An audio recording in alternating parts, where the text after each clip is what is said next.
জয় নিতাই, জয় গুরু। সকলকে আমার শতকোটি প্রণাম। গত ভিডিওতে আমরা আস্বাদন করেছিলাম আমরা ঈশ্বর দর্শন বা ঈশ্বর প্রাপ্তির উপায়, ভগবত প্রেম প্রাপ্তির উপায়, আমরা এই বিষয়ে শুরু করেছি আলোচনা। তো গতদিন আমি আলোচনা করেছিলাম মানব জীবনের যে দুর্লভতা বা মানব জীবনের লক্ষ্য, মানব জীবনের একমাত্র যে লক্ষ্য ঈশ্বর প্রাপ্তি, সেই লক্ষ্য নিয়ে আমি কিছু কথা বলার চেষ্টা করেছিলাম। তো আশা করি আমাদের পরিষ্কার হয়ে গেছে যে মানব জীবনের লক্ষ্য হচ্ছে ঈশ্বরকে প্রাপ্তি। আমি বলেছিলাম যে তিনি একটা খেলা রচনা করেছেন, সেই খেলাতে পরমাত্মা থেকে আত্মা বেরিয়েছে, আত্মা বেরিয়ে সংসারে ঢুকেছে, সংসারে ঢুকে আবার খেলা খেলে সে আবার পরমাত্মাতে ফেরত যাবে।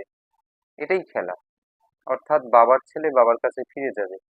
তাই আনন্দ প্রাপ্তি, পরমাত্মা প্রাপ্তি, ঈশ্বর প্রাপ্তি, প্রেম প্রাপ্তি, সেবা প্রাপ্তি, যাই বলি না কেন, এটাই হচ্ছে খেলার নিয়ম।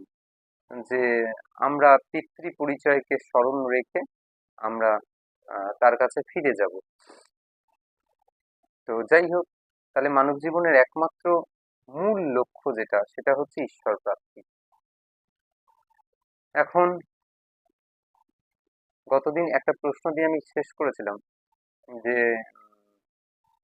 ঈশ্বর প্রাপ্তির প্রথম ধাপটা কি। আমরা যেটা সমাজে দেখতে পাই, ঠিক সেই রকম কি সমাজে কি রকম দেখা যায়, যে আমরা কেউ ভাবলাম যে আমরা একটু ঈশ্বরীয় পথে চলবো, আমরা একটু ঈশ্বরীয় পথে যাব। তো যাই হোক না কেন, মানে ঈশ্বরকে ডাকবো, ঈশ্বরের আরাধনা করব, সাধন ভজন করব, বয়স অনেক হয়েছে, অনেকদিন সংসার করেছি, এবার ঈশ্বরের পথে চলাটা বোধহয় শ্রেয়। তো সেই দিক থেকে দেখতে গিয়ে আমরা গুরুদেবের কাছে যাই এবং সেই পথ ধরে আমাদের দীক্ষা হয়, এবং শিক্ষা আদি যেটুকু হলে হয়, না হলে না হয়, যাই হোক। তো যেভাবেই চলছি না কেন, আমরা বিভিন্ন ব্রতাদি করার চেষ্টা করি, পূজা, জাঁক জমক, আড়ম্বর, ভোগ, আরতি, সমস্ত তুলসী সেবা, ভাগবত পাঠ শ্রবণ, সৎসঙ্গ, এই যা হোক আর কি, সমাজে যা চলছে, এই সমস্ত কিছু করার পরেও আমাদের মূল লক্ষ্য কি পূরণ হচ্ছে? আমরা কি ঈশ্বর পাচ্ছি বা ঈশ্বর দর্শন করতে পারছি?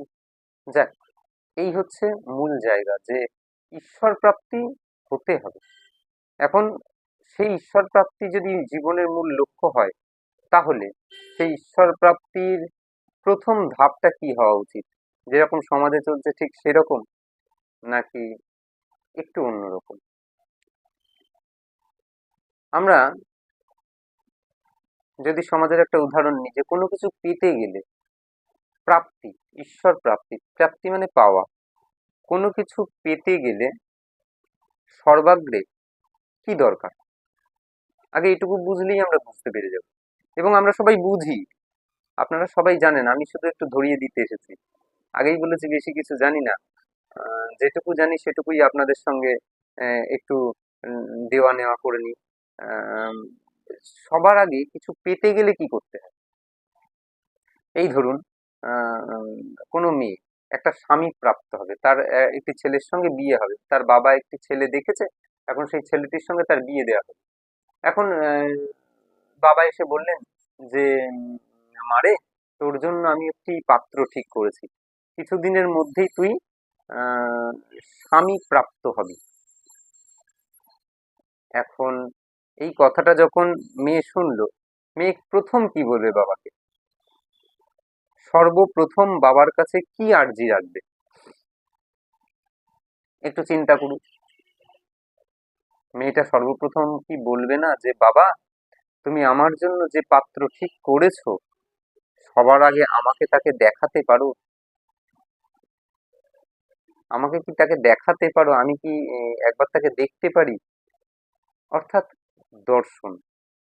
আমি যেটা বলতে চাইছি, আমি যেটা পরিষ্কার করতে চাইছি, যে কোনো কিছু পেতে গেলে এই এখন এই বেশ কাঁঠালের সময়, বেশ কাঁঠাল চলছে।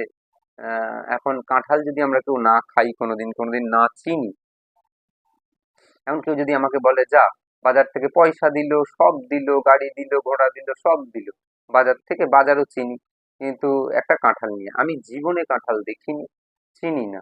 এখন প্রথম আমি কি বলবো যে আহ, তুই আমাকে কাঁঠাল আনতে দিচ্ছিস তো, বা আপনি আমাকে কাঁঠাল আনতে দিচ্ছেন, তো আমাকে কাঁঠালের একটা ছবি দেখাতে পারেন? সর্বপ্রথম আমি এটাই জিজ্ঞাসা করবো তাকে, তাই না? যে যাকে পেতে চলেছি সবার আগে তাকে দেখতে হয়, যাকে পেতে চলেছি সর্বাগ্রে তাকে বোধহয় দেখাটা দরকার। যদি আমরা না দেখতে পাই, তাহলে বোধহয় তার সম্বন্ধে কোনো অভিজ্ঞতা আমাদের হয় না। তারপরে জানা, পেহলে দর্শনধারী বাদ মে গুণ বিচারি। তাই আগে বোধহয় দর্শন। তাই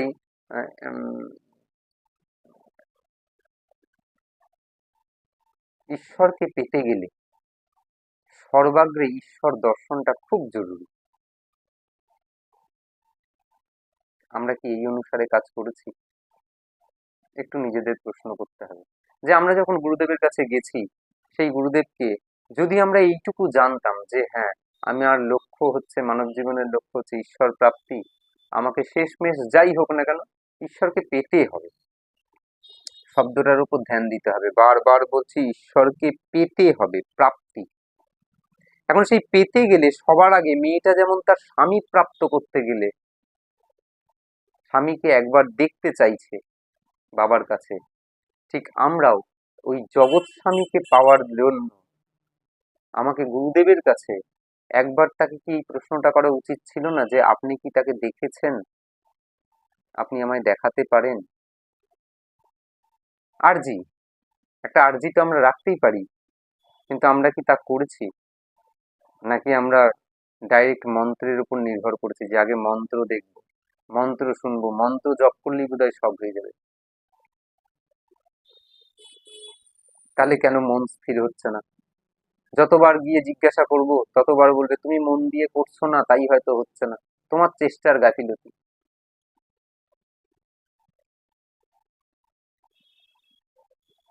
সত্যিই তো, আমরা সত্যিই মন দিতে পারছি না। তাহলে মন দিতে না পারলে তাহলে সেইটা করে কি আমার কোনো লাভ হচ্ছে? আমি মেনে নিলাম আমার গাফিলতি, আমার চেষ্টার ত্রুটি, তাহলে সেটা কি, তাহলে অন্য পথ দেখা উচিত কিনা?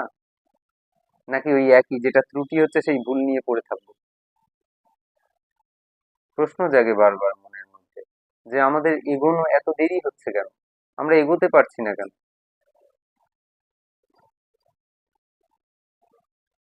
তাই যে কোনো কিছু প্রাপ্তি করতে গেলে আগে যেমন তাকে দেখার দরকার পড়ে, দর্শনের দরকার পড়ে, তাই ঈশ্বর প্রাপ্তির ক্ষেত্রেও আগে সর্বাগ্রে ঈশ্বরকে দর্শনের প্রয়োজন আছে। যে আমি যার কাছে গেলাম সেই গুরুদেব বা আমার যিনি হন, আহ, সেটা আহ, বাবার কাছে হোক, গুরুদেবের কাছে হোক, আমার বয়োজ্যেষ্ঠ, আমার বয়োকনিষ্ঠ, যেই হোক, যার কাছেই হোক, সবার আগে তাকে গিয়ে প্রশ্ন করা উচিত যে তুমি কি তাকে দেখেছো? বলে কেন? তার কারণ হচ্ছে আমি কোনো কিছু প্রাপ্তি করতে গেলে জানি জগতে তাকে আগে দেখার প্রয়োজন, তারপরে তার বিষয়ে জানা। আগে তো তাকে দেখতে হবে। যদি নাই দেখলাম তাহলে কাকে পেতে যাচ্ছি? আমি কি বুঝি আমি কাকে পাচ্ছি, কাকে পেতে যাচ্ছি? সে শিব হোক, দুর্গা হোক, কালী হোক, ইষ্ট হোক, যে হোক, বা ব্রহ্ম হোক, পরমাত্মা হোক, আমি কি তাকে দেখেছি? বা গুরুদেব কি তাকে দেখেছেন বা তাকে দেখাতে পারেন আমাকে? অনেকদিন আগে একটা ছোট্ট ছেলে এই প্রশ্নটা করেছিল। ছেলেটার নাম নরেন। ছেলেটার নাম নরেন দক্ষিণেশ্বরের পাগল ঠাকুরের কাছে গিয়ে প্রথমে এই প্রশ্নটাই সে রাখে যে আপনি কি ঈশ্বর দেখেছেন? আপনি যে আমাকে ঈশ্বর পাওয়াবেন, আপনি কি ঈশ্বর দেখেছেন? কোনো মন্ত্র নয়, কোনো জায়গায় কোনো জপ নয়, কিচ্ছু নয়, সর্বাগ্রে এই প্রশ্ন যে আপনি কি ঈশ্বর দেখেছেন, আমাকে দেখাতে পারেন? ঠাকুরের অসাধারণ উত্তর, বা পরবর্তীকালে তার দর্শন, বা পরবর্তীকালে তার আর যে যেভাবে উন্নতি হয়েছে, আধ্যাত্মিক উন্নতি, এবং তিনি স্বামীজি হয়ে উঠেছেন, আমাদের সেটা সবার মোটামুটি জানা। আমি বলছি অত দূর না, আমি প্রথম প্রশ্নটার ক্ষেত্রে বলছি যে সর্বাগ্রে প্রথম প্রশ্নটা কি হওয়া উচিত একজন শিষ্যের গুরুদেবের কাছে গিয়ে, যে আপনি কি তাকে দেখেছেন, আমাকে দেখাতে পারেন? যদি এই প্রশ্নটা হয় তাহলে জানবেন নরেন যেভাবে এগিয়েছে আপনারও সেইভাবে এগোনো হবে। আর না হলে আমরা হয়তো যেগুলো নিয়ে বসে আছি এগুলো নিয়েই পড়ে থাকবো, মনও স্থির হবে না, কোনোদিন তাকে দেখাও হবে না। প্রাপ্তি তো অনেক দূরের কথা। প্রাপ্তি কাকে বলে, প্রাপ্তি কি, সে জিনিস যদি আমরা বুঝি বা জানি তাহলে বোধহয় আসল জায়গাটায় আমরা আসতে পারবো, যে আসল জিনিস থেকে আমরা বোধহয় বহু দূরে। সংসারে থাকলে সবাই তো প্রমাণ পাই আমরা, এখনো স্বাভাবিক চরিত্র ঠিক হয়নি, এখনো স্বাভাবিকভাবে আমরা মনুষ্যত্ব অর্জন করতে পারিনি, এখনো স্বভাব ঠিক হয়নি, এখনো আচরণ ঠিক হয়নি। আমি ঈশ্বর প্রাপ্তি নিয়ে বসে আছি, আমি সেবা প্রাপ্তি নিয়ে বসে আছি, পেয়ে গেছি সব, গুরু প্রণালী, গুরু মন্ত্র, সিদ্ধ মন্ত্র, বীজ মন্ত্র, যুগল মন্ত্র সব পাইছি। হ্যাঁ, শেষ পেশ মঞ্জুরি ভজন মঞ্জুরি টঞ্জুরি সব পাইয়া গিয়া এইবার বসে আছি। অথচ আমার স্বভাব পরিবর্তন হয়নি, আমার আচরণ বিন্দুমাত্র পরিবর্তন হয়নি। কি করে হয় এটা সম্ভব? একটু নিজের কাছে বিচার করলে বোঝা যায় যে এটা সম্ভব নয়। যার আচরণই ঠিক হলো না, চরিত্র ঠিক হলো না, চরিত্র গঠন হলো না, যার মনুষ্যত্ব এলো না, সে ভক্ত হয় কি করে? আগে মনুষ্যত্ব, তারপরে তো ভক্ত। আমার মনুষ্যত্বের বিকাশ হলো না, আমি ভক্ত হয়ে গেলাম। আমি দিব্যি একটা সুন্দর আহ যেরকম আর কি সেজে বেশ ভক্ত হয়ে গেলাম।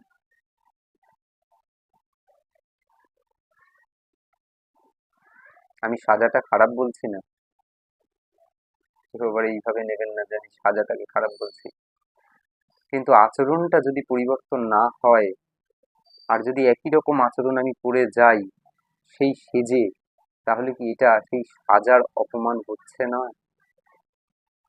আমি কি একবারও বোধ করি যে আমি মহাপ্রভুর জনা, বা আমি ঠাকুরের জনা, বা আমি মহাদেবের জনা, বা আমি দুর্গা কালী ইষ্ট যেই আছেন তার জনা, আমাকে সেইভাবে চলতে হবে তারা যেভাবে পথে চলেছেন?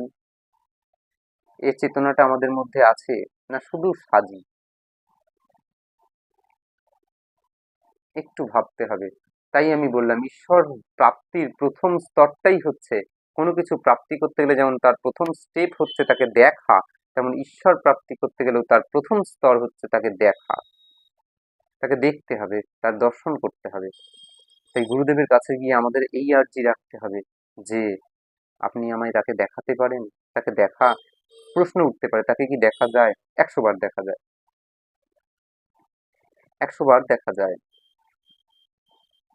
শুধু দেখা যায় না, তার সাথে কথা কওয়া যায়, তার সাথে আলাপ করা যায়, তার সাথে তাকে নিজের করে পাওয়া যায়, এবং তাকে বড় নিজের করে পাওয়া যায়, সে যে আপনার বড় আপনার।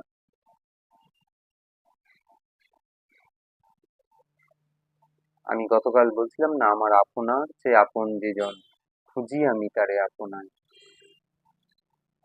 এর থেকে বোধহয় আপনার আর কেউ নাই।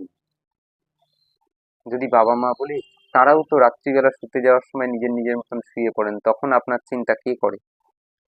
আপনি ঘুমিয়ে আছেন, সকালবেলা চোখটা খুলবে, তখন আপনার চিন্তাটা কে করে?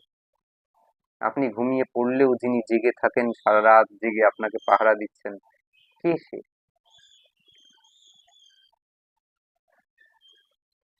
একটু জানতে হবে, একটু বুঝতে হবে, তাই আগে তাকে দেখতে হবে। সর্বাগ্রে প্রথম কাজটাই হচ্ছে ঈশ্বর প্রাপ্তির, ঈশ্বরকে দর্শন। এই ঈশ্বর দর্শন যেদিন হবে, ঈশ্বর দর্শন করতে কদিন সময় লাগে? একদম একদিন থেকে করা যায়, এক্ষুনি করানো যায়, কিন্তু আমাদের বিশ্বাস হবে না। 1 মিনিটে করানো যায়, একদিনে করানো যায়, 1 বছরে করানো যায়, 2 বছরে করানো যায়, কিন্তু ম্যাক্সিমাম ঈশ্বর দর্শন এবং ঈশ্বর পেতে ম্যাক্সিমাম খুব জোর যদি কারোর ইচ্ছা থাকে তো তাহলে তো খুব তাড়াতাড়ি হয়ে যাবে। যদি নাও থাকে তাও মোটামুটি 3 বছরের মধ্যে হয়ে যায়, মোটামুটি, যদি খুব অনীহা না হয়। একদম সংস্কার নেই, একদম কিচ্ছু নেই, একদম মানে এই প্রথম মনুষ্য জন্ম টপাং করে পেয়েছি, তারপরেও মানে কোনো রকম কিছু মানে আছে না, ঠাকুর বলতেন যে আমি ওষুধ গিলিয়ে দিলাম, আমি ওষুধ গিলিয়ে দিলাম, কিন্তু যদি বমি করে বার করে দেয়, এরকমও তো রুগী দেখা যায়, যে ওষুধটা পেটে ঢুকছে না, তাহলে কাজ করবে কেমন করে? যদি বমি করে বার করে দেয়, তাহলে তখন কি হবে? তাই ওই কিছু জন এর মধ্যে বাদ আছে, হয়তো 100 জনের মধ্যে 2, 3, 5 জন, বাকিরা সবাই 100-র মধ্যে 95 জন ঈশ্বর পাওয়ার পথে এগিয়ে যেতে পারেন, ঈশ্বর পেতে পারেন। ম্যাক্সিমাম 2 থেকে 3, 4 বছরের মধ্যে পাওয়া যায়, এর বেশি লাগে না, ম্যাক্সিমাম 3 বছর এনাফ। কিন্তু সঠিক পথ নির্ধারণ করতে হবে।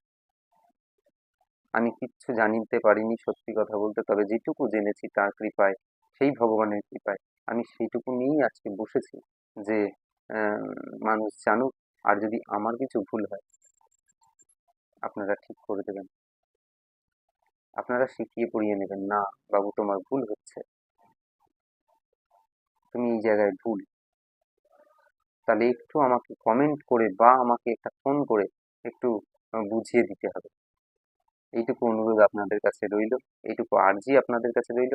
আজকে ভিডিও বেশি বাড়াবো না। এর পরের দিন থেকে আমরা আস্বাদনে আসবো, প্রত্যেকটা